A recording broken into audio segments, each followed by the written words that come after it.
Welcome to Studies in the Spirit, Lesson 4. It's good to see all of you. By way of a little review, as well as bringing in some of the excellent points that were raised in our discussion time last week. Last week we were talking about barriers to spiritual sensitivity, and we had a list of 9 areas that could prevent us from being sensitive to the Lord. And in our discussion afterward, there were a couple of things that kind of got me thinking a little bit. Someone brought up the idea, because one of the barriers that we had discussed was carnality. We'll deal with that more in this lesson. But a subcategory of carnality being gluttony was one of the things that we mentioned. And in the course of discussion, someone brought out the idea that something like that might be easy to identify. And I was kind of thinking on that and thinking, well, in our American culture with an epidemic of obesity, I don't know if gluttony is as easy to identify as we might otherwise think. The only reason I mention that, and the point is that any one of those spiritual barriers could be hidden from us. And so like we said last week, it's important to examine ourselves, but also to pray and to ask God to reveal to us what we are dealing with that might indeed be a barrier to that spiritual sensitivity. And then another thing that was excellent that was brought out, a barrier that I did not discuss, but is certainly a major one, is the idea of shame. We talked about fear last week, and fear and shame are often like conjoined twins. They often go together. And shame is a big one. I could easily teach a series of lessons just on that subject. I'm not going to do that, but I am going to direct those who are listening to this lesson to a couple of resources.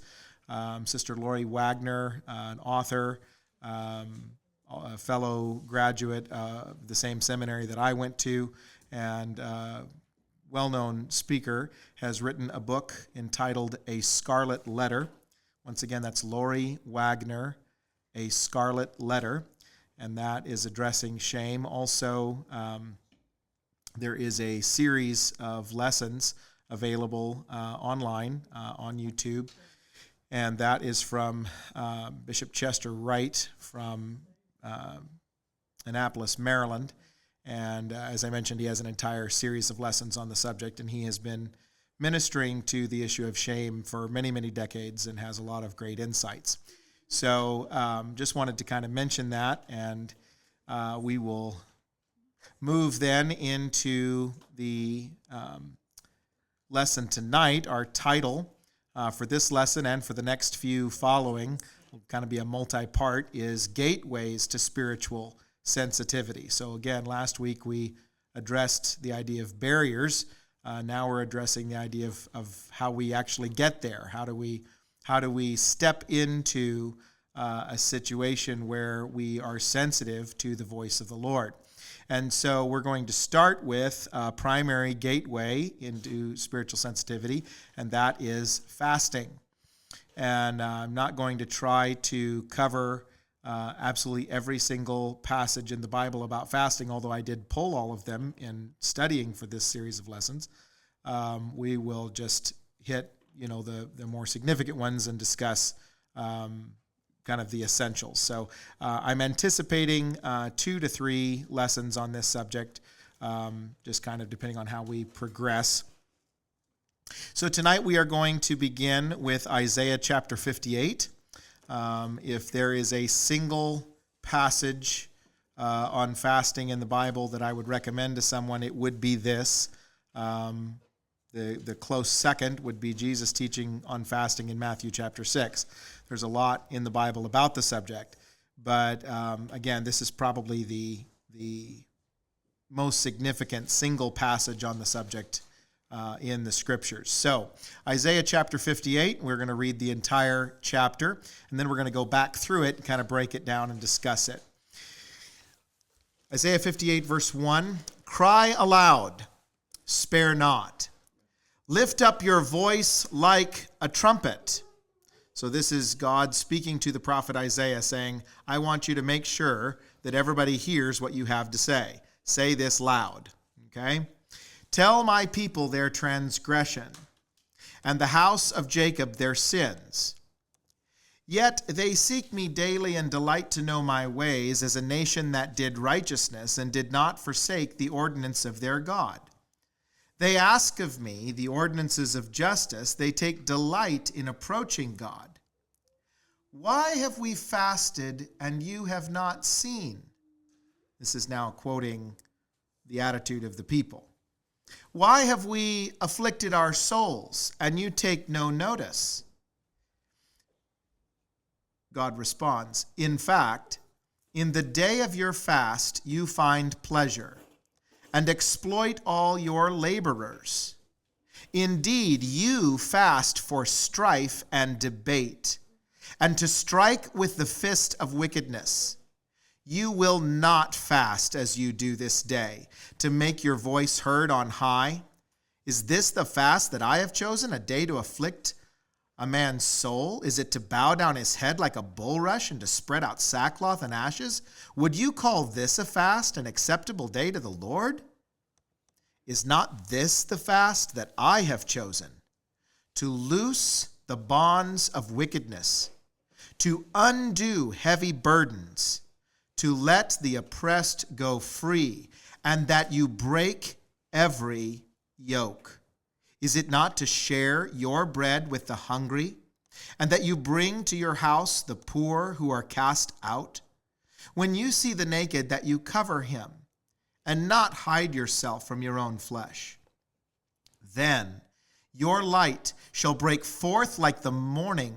Your healing shall spring forth speedily, and your righteousness shall go before you.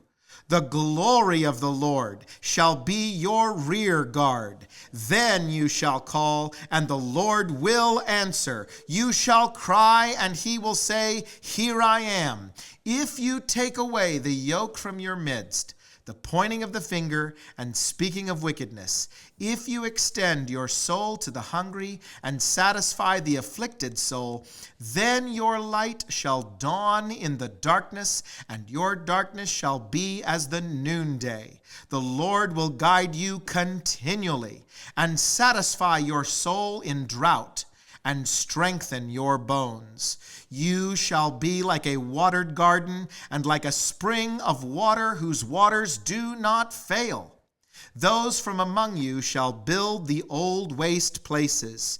You shall raise up the foundations of many generations, and you shall be called the repairer of the breach, the restorer of streets to dwell in. If you turn away your foot from the Sabbath, from doing your pleasure on my holy day, and call the Sabbath a delight, the holy day of the Lord honorable, and shall honor him, not doing your own ways, nor finding your own pleasure, nor speaking your own words, then you shall delight yourself in the Lord, and I will cause you to ride on the high hills of the earth, and feed you with the heritage of Jacob your father. The mouth of the Lord has spoken.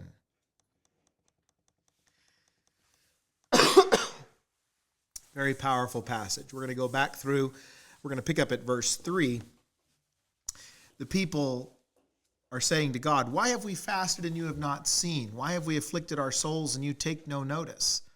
And God responds back to them. In fact, in the day of your fast, you find pleasure and exploit all your laborers. Indeed, you fast for strife and to strike with the fist of wickedness. You will not fast as you do this day, to make your voice heard on high. So these two verses demonstrate, and God is very clearly stating, that fasting does not make God hear you. You cannot twist God's arm by fasting. This is even more true if we are fasting in form only. It's possible to go without food, but your heart and attitude remain selfish and focused on your own pleasure. You can abstain from food or some other element, but if strife is in your heart and you're seeking advantage over other people, the fasting is utterly useless. God continues asking the people, Is this the fast that I have chosen? A day for a man to afflict his soul, to bow down his head like a bulrush, to spread out sackcloth and ashes? Will you call this a fast, an acceptable day to the Lord? Now God is dealing further with an outward display that is not connected to the state of the heart. We'll discuss this even further when we get to Jesus' instructions in Matthew 6. But for now, please understand that God is not interested in a show. Fasting will never work if the purpose is selfish or if we are putting on a show to make other people around us believe we're super spiritual or something special. So now we move on to the correct motivation and reasons for fasting. Beginning in verse 6, God said, "Is not this the fast that I have chosen?" So in other words, this is why God wants us to fast. To loose the bonds of wickedness, to undo the heavy burdens, to let the oppressed go free, and that you break every yoke. A God-honoring fast in which our hearts are turned toward humbling ourselves and seeking Him can have wonderful results. My mother and I were discussing this subject recently, and she related to me the story of a lady she knew in Tennessee some years ago. This lady had been in church for a while. She had already repented. She'd been baptized and filled with the Spirit. However, she could not shake a particular substance addiction and did not understand why. She'd requested prayer for this situation. She'd tried all the medical methods available. Finally, she went on a 14-day fast. And at the end of that fast, all of her cravings disappeared, and she experienced absolutely zero withdrawal symptoms during and after the fast. Fasting is the way that God has chosen so that we can work, that is to say, fasting works also with prayer to bring spiritual freedom, both for ourselves and for other people. I've heard accounts of people who prayed and fasted over loved ones who were involved in witchcraft, and the evil spirits with which they were consorting were driven away, and they were set free so that they could respond to the gospel. What I want to emphasize from verse 6 is that one of the correct purposes for fasting is to bring freedom. This also mirrors Jesus' mission from Luke chapter 4 when he quoted from Isaiah chapter 61. God is interested in freeing the oppressed. Verse 7 of Isaiah 58, once again, "Is it not to share your bread with the hungry, and that you bring to your house the poor who are cast out, when you see the naked that you cover him, and not hide yourself from your own flesh?" This purpose of fasting has sometimes been called the widow's fast. This is a reference to the widow of Zarephath, who waited to make food for herself and instead gave food to the prophet Elijah. Of course, in that story, God miraculously provided food for that widow and her son and Elijah until the famine ended. The point is that sometimes God would have us fast specifically to feed or care for someone else. Just as a way of example, in our American culture, it's easy these days to drop about $40 a plate at a sit-down restaurant. Now imagine if you went without that meal and instead paid that money at the Salvation Army or some other thrift store to get clothing for someone who lacked it. And then in the last line of verse 7, which says, "To not hide yourself from your own flesh." Is there a family member or friend with whom a relationship has been broken? Are you dealing with the movie in your mind that replays what that person did against you? You imagine what you would say, how you'd tell them off, put them in their place. You would say X, then they would say Y, then you would say E, they would say F. How do you get to the place where you can truly pray from your heart, "Father, forgive them"? It may be time to fast in order to overcome your own grudge. The other general scenario from this last phrase is someone close to you is in deep financial need. Again, this goes back to the rest of this verse. It's not that God wants you to take responsibility that is not yours for someone who should be a responsible adult themselves. However, if you have a friend or family member who is literally at the point of not being able to eat and you are well fed, it would be honoring to God to fast a meal or two in order to feed that other person. Verse 8, "Then your light shall break forth like the morning, your healing shall spring forth speedily, and your righteousness shall go before you. The glory of the Lord shall be your rear guard."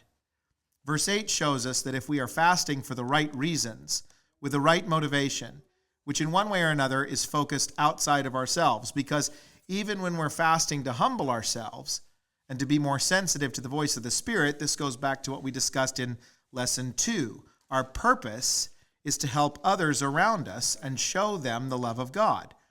So again, an effect of true God-honoring fasting is that we become more sensitive to the moving and leading of the Spirit. In any event, when we do have that others-focused motivation, a domino effect is that we ourselves can receive healing and become more like Jesus. True righteousness begins to be evident in our lives, and God is glorified.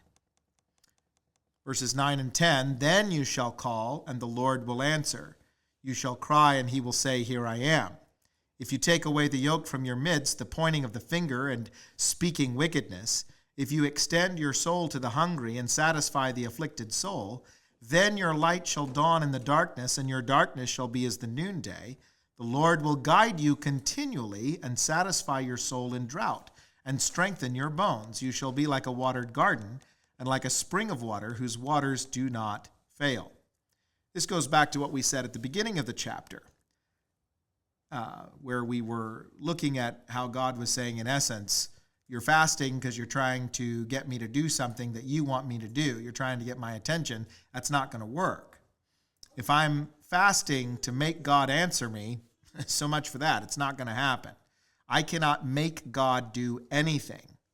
If, on the other hand, I am fasting to deny my flesh, take up my cross, and follow him, then I will be more sensitive to his voice. Then, when I am praying and listening, I will be in a position to hear his answers. Furthermore, the language and setting here is corporate. So these effects that are listed, particularly in verse 10, are true for an individual, but far more evident and powerful when we fast and pray together as a congregation. Again, coming back to verse 10, talking about our righteousness and the light and healing and so on. What promises? When we hold a God-honoring fast, he will then guide us, and we will see greater things and experience greater things in the Spirit. The metaphors of light and water are both used in regard to the Spirit of God in the New Testament. We briefly mentioned John chapter 7 in the last lesson. About the Spirit, Jesus said, "Out of your inner being will flow rivers of living water." Jesus also taught both that he himself was the light of the world, and he told his followers, "You are the light of the world." This is true when his Spirit is at work in us. And so, I repeat, one of the ways to heighten our spiritual sensitivity so that God's Spirit can flow and work through us is to suppress our carnality through fasting. Last lesson, we spoke about various forms of carnality being a barrier to spiritual sensitivity, and we talked about specific ways to repent of those various types of carnal indulgence. So this week, we're adding fasting to the mix. If you've identified one or more areas of carnality that you struggle to overcome, as you pray for God's empowerment to overcome them, add some fasting to that prayer. Verse 12, "Those from among you shall build the old waste places. You shall raise up the foundations of many generations, and you shall be called, the repairer of the breach, the restorer of streets to dwell in." People who are sensitive to and follow the leading of God's Spirit on a regular basis become the kind of people that others look to for repair and restoration. Paul told the church at Corinth how we are to be ambassadors for Jesus Christ in 2 Corinthians chapter 5. To truly represent Jesus, we must demonstrate love and compassion and also be operators of the miraculous healing power that Jesus demonstrated. If we get close to Jesus, and one of the methods of gaining closeness is fasting, then we can truly represent him to people around us. It is a significant part of God's purpose and mission to repair and restore. Verses 13 and 14, the last part of the chapter. "If you turn away your foot from the Sabbath, from doing your pleasure on my holy day, and call the Sabbath a delight, the holy day of the Lord honorable, and shall honor him, not doing your own ways, nor finding your own pleasure, nor speaking your own words, Then you shall delight yourself in the Lord, and I will cause you to ride on the high hills of the earth and feed you with the heritage of Jacob your father. The mouth of the Lord has spoken. The opening of verse 13 speaks to the attitude of considering religious obligation a drudgery. Oh man, do we have to go to church? Do we really have to pray again? Do I have to read my Bible? Instead, if we delight in the things of God and honor Him and His way and refuse to do our own thing, our way, and say whatever we wish to say, again, there are positive results. To ride on the high hills speaks of being lifted up and elevated. We're told that as followers of Jesus, we have been raised up together and made to sit in heavenly places. Ephesians 2, verse 6. It is easy to be distracted and even in despair when our eyes are fixed on this world. But when we communicate with God and receive heavenly vision to see things as He sees them, our thoughts are raised up and we can truly experience the joy of the Lord. And yes, all these wonderful things can and indeed should result from fasting when we do it the way that God has chosen. We're going to proceed now with a little bit of practical advice and guidance, and we're coming to the end of this recorded lecture portion here in just the next page or so. In the upcoming lesson, we will explore more examples of how people in the Bible fasted, as well as some further instruction about fasting from Jesus and the apostles. But we've come this far without a straightforward definition. So, the most simple and straightforward definition of the word fast is to intentionally go without food. That said, there are some more details worth exploring. When you fast, if done properly, there can be health benefits, and indeed, some health nuts regularly fast specifically for those health benefits. But I'm not going to spend a lot of time on those details. Anyone here can do an internet search to discover those for yourself. The point for now is that fasting for the purpose of humbling yourself, denying yourself, and becoming more sensitive to God's Spirit is not about whatever health benefits you may experience. This is not a diet plan. And a caution, there is such a thing as too much fasting. I can name some followers of Jesus right now, some who are fairly well known, who have fasted in excess and literally ruined their health doing so. So let's talk about some different ways to fast, including some fasting adjacent ideas. That is to say, denying your carnal nature something besides food, but for the same purposes as the fasting of food. We'll go into some more details later when we get to the scriptures that describe this, but there is such a thing as a partial fast. In this way of fasting, you give up certain foods or food categories without completely going without all food. The most famous biblical example of this has been dubbed Daniel's fast. Some people make much more, that is to say, they make the Daniel's fast much more complicated than it needs to be. Again, we'll describe this more later. We'll read the scriptures and so on. But for now, simply say that the Daniel's fast is no meat, no sweets. Very simple. You can also identify a particular food that you really enjoy and would ordinarily eat often, and you can choose a period of time, let's say 30 days, for example, to give it up. In the fasting adjacent category would be some activities. An example from my own young life, my siblings and I enjoyed listening to the audio drama Adventures in Odyssey. This is a production of Focus on the Family. It's an ongoing drama promoting biblical Christian values. The writers are very skilled, and they present humor and excitement for listeners of all ages. There were times when my parents, who I mentioned also enjoyed the stories, would put us on an Odyssey fast. This wasn't about the content, okay? This was the fact that we used this very wholesome product for entertainment. One would say, what a great entertainment choice, and one would be correct. This doesn't change the fact that a focus on entertainment is feeding the carnal nature. My parents would point out to us how much our attitudes would improve after a period of fasting from Odyssey. Now again, that was audio entertainment. It didn't even involve a screen. How much more should we choose to set aside audiovisual entertainment to get closer to God? We talked last week about how this can be a barrier to spiritual sensitivity. That said, fasting and fasting-adjacent behaviors are always limited. In other words, you don't stop eating for good. If you do, you're going to be dead of starvation in about 6 weeks. We continued to listen to Adventures in Odyssey back when we were kids. We still listen to it now. But when we choose to give up things for a period of time with a mind to humble ourselves and get closer to Jesus, we can receive victory over our fleshly desires. And then, with that distraction aside, we can be more sensitive to the voice of God. If you have never fasted, or if you're familiar with fasting, I would suggest that you choose to start something this week. If you've never fasted, begin by fasting one meal. I would recommend either lunch or supper. This is something that even a fairly young child, say age 7 or older, could do. Then you can graduate to fasting 2 meals. Then you can make it a 24-hour span by making lunch your last meal on one day and your first meal on the next day. You can continue this incremental increase in the spiritual discipline of fasting, going a full day, 36 to 40 hours without food. So your last meal being supper on one day and then not eating until breakfast the day after the next. After this, you can go on a 3-day fast. We'll discuss this further in the next lesson, and we'll deal with even more extended fasting in future lessons.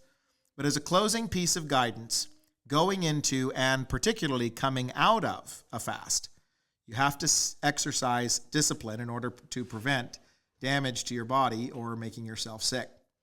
This is true for going in, but even more for coming out. After you've done 3 days of fasting or more, eat mild, easy-to-digest foods for the first few meals. Avoid greasy, heavy, or sweet foods, so no burgers and fries, milkshakes, or pies. A lightly buttered piece of toast, maybe some fresh fruit, salad with a light dressing, freshly cooked vegetables that are not breaded or fried, and so on and so forth. So in summary, why should we fast? We are looking to deny our flesh, humble ourselves, and draw closer to Jesus. We're seeking spiritual freedom for ourselves and others around us. We desire to see the works of God in our lives and to hear his voice.